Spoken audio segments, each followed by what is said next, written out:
আমরা সবাই জানি মেয়েদের ব্রু প্লাক করা হারাম, কিন্তু আমার সমস্যা হচ্ছে আমার ব্রু অনেক বেশি ঘন, এতে আমাকে দেখতে অনেক বাজে লাগে। এখন এই সমস্যার কারণে আমি অনেক হীনমন্যতায় ভুগছি। আমি কি ব্রু প্লাক করতে পারবো? অজু অবস্থায় বাচ্চাদের পেশাব পায়খানা পরিষ্কার করে দিলে কি অজু নষ্ট হয়ে যাবে? কারো সম্পর্কে মনে মনে কিছু বললে কি গুনাহ হবে? আমি জানি সে অন্যায় করেছে। ছোট ভাই নিজের ইনকামে জায়গা কিনলে তাতে কি বড় ভাইয়েরও নাম দিতে হবে? স্বামী প্রবাসে আছে, স্ত্রী ওয়াজ মাহফিল শুনতে যেতে পারবেন কিনা? না চাইলেও চট করে রাগ উঠে যায়, তখন বাচ্চাদের খুব মারধর করি, পরে খুব খারাপ লাগে, কিন্তু কোনোভাবেই রাগ কমাতে পারছি না। এখন আমি কি করব? কোরআন শরীফ তেলাওয়াত করার সময় আজান দিলে আগে কি আজানের জবাব দিতে হবে? না আমার স্বামী প্রচুর ধূমপান করে, তাকে কিভাবে ধূমপান ছাড়াবো? চলুন তাহলে আর বিলম্ব না করে আপনাদের প্রশ্নের উত্তর আলোকিত ভবনে আমরা প্রবেশ করি। আলিফ হোসেন লিখেছেন, স্বামী প্রবাসে আছে, স্ত্রী ওয়াজ মাহফিল শুনতে যেতে পারবেন কিনা? যদি পর্দার সাথে ওয়াজে যাওয়ার সুযোগ থাকে, বাসাতে খুব বেশি দূর না হয়, সফরের দূরত্ব না হয়, নিজের প্রাইভেসি, পর্দা, পথে ঘাটে কোথাও কোনো সমস্যা হবে না, এরকম হয়, তাহলে সেক্ষেত্রে অবশ্যই যেতে পারেন। তবে এক্ষেত্রে সংসারের কাজকামের যেন কোনো ব্যাঘাত সৃষ্টি না হয় এবং তার পর্দার চুল পরিমাণ ঘাটতি হওয়ার কোনো আশঙ্কা যেন না থাকে, সেগুলো নিশ্চিত করতে হবে। বিএল কাউসার আহমদ লিখেছেন, আমার ছেলের বয়স 3 বছর 4 মাস, কথা ক্লিয়ার না, একটু তুতলায়, আমার কি করণীয় আছে? ভাই কাউসার, আপনার ছেলেকে আপনি ডাক্তার দেখাবেন, সেই সাথে ভালো কোনো রাখি শরণাপন্ন হতে পারেন যে ও যাতে কোনো সমস্যা আছে কিনা, তিনি হয়তো আপনাকে হেল্প করতে পারবেন। জাফরিন সুলতান আপনি লিখেছেন, না চাইলেও চট করে রাগ উঠে যায়, তখন বাচ্চাদের খুব মারধর করি, পরে খুব খারাপ লাগে, কিন্তু কোনোভাবেই রাগ কমাতে পারছি না। এখন আমি কি করব? দেখুন, বাচ্চাদেরকে মারধর করা, আপনি খুব মারধর করেন, এটা খুবই অন্যায় কাজ। কারণ বাচ্চাদেরকে মারধর করবার সুযোগ কিন্তু নেই।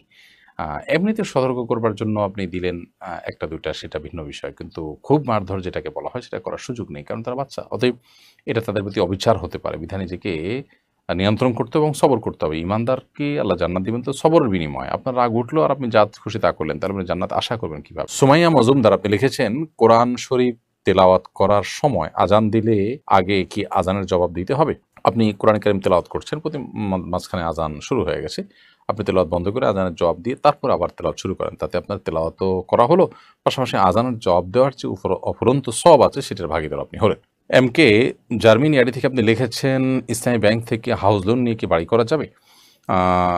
যদিও ইসলামী ব্যাংকগুলো ইসলামী ব্যাংকিংয়ের কথা বলে, কিন্তু সেখানে আমরা জানি যে নানা রকমের সীমাবদ্ধতা থাকে, নানা রকমের ত্রুটি থাকে। সেজন্য এগুলো অ্যাভয়েড করতে পারলে ভালো। যদি আপনি অ্যাভয়েড না করেন, তাহলে সেক্ষেত্রে হাউস লোনের যে শরিয়া স্বীকৃত পদ্ধতি, সেটাই যেন অ্যাপ্লাই হয়, সে যেন ইমপ্লিমেন্ট হয়, সেটা যেন বাস্তবায়ন হয়, সেটি আপনি নিশ্চিত হওয়ার চেষ্টা করবেন এবং অফিসাররা যেন হুবহু ওইটাই যেন করেন। যেভাবে করলে শরিয়া সিদ্ধ হবে, সেটি আপনি নিশ্চিত করে আপনি করতে পারেন। মিটু খারাম লিখেছেন, বারবার ছেলে পক্ষ দেখতে আসে কিন্তু বিয়ে ভেঙে যায়। এভাবে বারবার ছেলেদের সামনে যাওয়া বা তাদের ছবি আমার পক্ষে কতটুকু উচিত হচ্ছে? পাশাপাশি আমার বিয়ের বয়স পেরিয়ে যাচ্ছে, কিন্তু দিনদারিকে প্রাধান্য দেওয়ার কারণে বিয়ে হতে দেরি হচ্ছে। এ বিষয়ে আমার করণীয় কি? আপনি আপনার চেষ্টা অব্যাহত রাখবেন, পরিবার অব্যাহত রাখবে এবং বিয়ে না হওয়া পর্যন্ত নিজেকে যদি আপনি কারোর সামনে উপস্থাপনা করেন দেখবার জন্য বা ছবি শেয়ার করেন, এর কারণে আপনার গুনাহ হবে না। হ্যাঁ, খারাপ লাগা কাজ করতেই পারে। আল্লাহ তাআলা আপনাকে মানসিক সান্ত্বনা নসিব করুন, আমরা দোয়া করি, এবং আপনার দ্রুত বিয়ের ব্যবস্থা আল্লাহ তাআলা করে দিন, যদি এটা আপনার নিজের ইস্যু হয়ে থাকে যেভাবে আপনি লিখেছেন। মোবারক হোসেন আপনি লিখেছেন, আমার বিয়ের প্রক্রিয়াধীন, বিয়েতে পাত্রী দেখার সময় কি কি প্রশ্ন করা যেতে পারে বলে আপনি মনে করেন? জানিয়ে বাধিত করবেন। ভাই মোবারক হোসেন, বিয়েতে পাত্রী দেখার সময় প্রথমত দেখা দরকার পাত্রের দিনদারিতা। তিনি কোরআন হাদিসকে কতটা ফলো করে চলেন, আল্লাহর কাছে নিজেকে কতটা ন্যস্ত করেন, কোরআন হাদিসের যে কোনো নির্দেশকে তিনি অকপটে মানেন কিনা।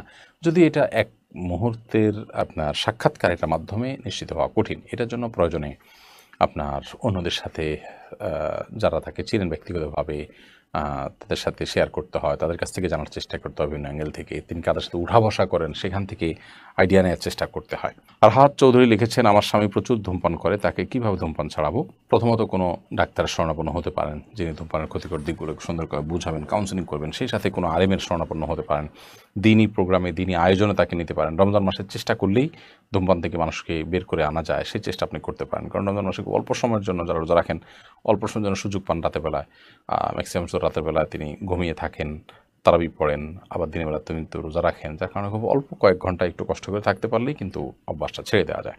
মির্জা সানি আপনি লিখেছেন, ছোট ভাই নিজের ইনকামে জায়গা কিনলে তাতে কি বড় ভাইয়েরও নাম দিতে হবে? তাদের বাবা বড় ভাইয়ের নাম দেয়নি বলে পরিবারে ঝামেলা করে, ছোট ছেলেকে কথা শোনায়, এ বিষয়ে ইসলাম কি বলে?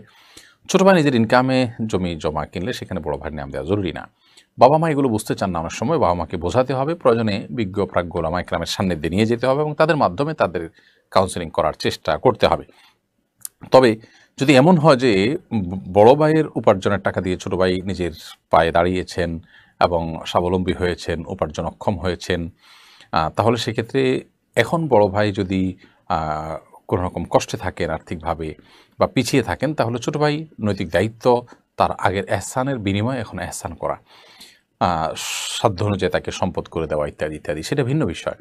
কিন্তু এমনিতেই ছোট ভাই যত যা করবেন সেটাতে অন্য ভাইকে সামিল রাখার কোনো বিশেষ কোনো নির্দেশনা কোনো হাদিস কোথাও আমাদেরকে দেয়নি। বিধায় বাবা মায়ের ক্ষেত্রে বাড়াবাড়ি করা উচিত না। আবার ছোটো ভাইও বড় ভাই বা বোন বা অন্য যারা পিছিয়ে আছে রক্ত সম্পর্কীয়, তাদেরকে যথাসম্ভব হেল্প করার বা এগিয়ে নেওয়ার চেষ্টা মানসিকতা থাকা দরকার।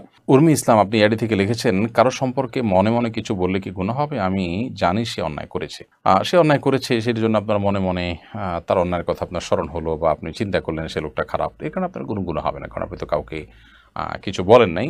মনে মনে খারাপকে খারাপ জানা বা তার কোনো কিছু আপনার নজরে এসেছে, সেটার কারণে আপনি তার সম্পর্কে সে ধারণা মনে তৈরি হলো, এটাতে অসুবিধা নেই। কিন্তু যদি আপনার কাছে পরিষ্কার কোনো ধারণা না থাকে, বাস সন্দেহের কারণে শুধুমাত্র তাকে আপনি বাজে জ্ঞান করলেন মনে মনে, সেটা অনুচিত হবে। আয়েশা তাসনিম লিখেছেন, অজু অবস্থায় বাচ্চাদের পেশাব পায়খানা পরিষ্কার করে দিলে কি অজু নষ্ট হয়ে যাবে? না, বাচ্চাদের পেশাব পায়খানা পরিষ্কার করে দিলে আপনার অজু ভাঙবে না। তবে যদি আপনার হাতে পেশাব পায়খানা পরিষ্কার করতে গিয়ে পেশাব পায়খানা লেগে যায়, তাহলে যে অংশে লেগেছে জাস্ট সে অংশ শুধুমাত্র আপনি ধুয়ে ফেললেন, সেটা হাত হোক, পা হোক বা কাপড় চোপড় হোক, এটুকু যথেষ্ট। বাচ্চা প্যাম্পার্স পরিবর্তন করলেন বা তার পেশাব পায়খানা থেকে তাকে পরিচ্ছন্ন করে দিলেন, এর কারণে আপনার অজু ভঙ্গ হবে না। জাস্ট নাপাক লেগে গেলে সে অংশটা ধুয়ে ফেললে হবে। আনবার আপনি এডি থেকে লিখেছেন, আমরা সবাই জানি মেয়েদের ব্রু প্লাক করা হারাম, কিন্তু আমার সমস্যা হচ্ছে আমার ব্রু অনেক বেশি ঘন, এতে আমাকে দেখতে অনেক বাজে লাগে। এখন এই সমস্যার কারণে আমি অনেক হীনমন্যতায় ভুগছি, আমি কি ব্রু প্লাক করতে পারবো?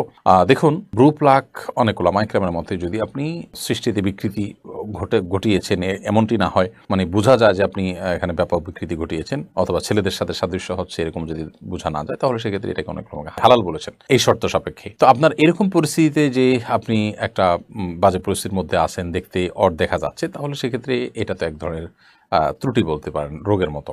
অতএব সেই জায়গা থেকে ব্রু প্লাক করলে আপনি এই শর্ত মেনে, অর্থাৎ যাতে বিকৃতি বোঝা না যায়, ছেলের সাথে সাদৃশ্য না হয়, সেগুলো মেনে আপনি ইনশাআল্লাহ এটি করতে পারেন।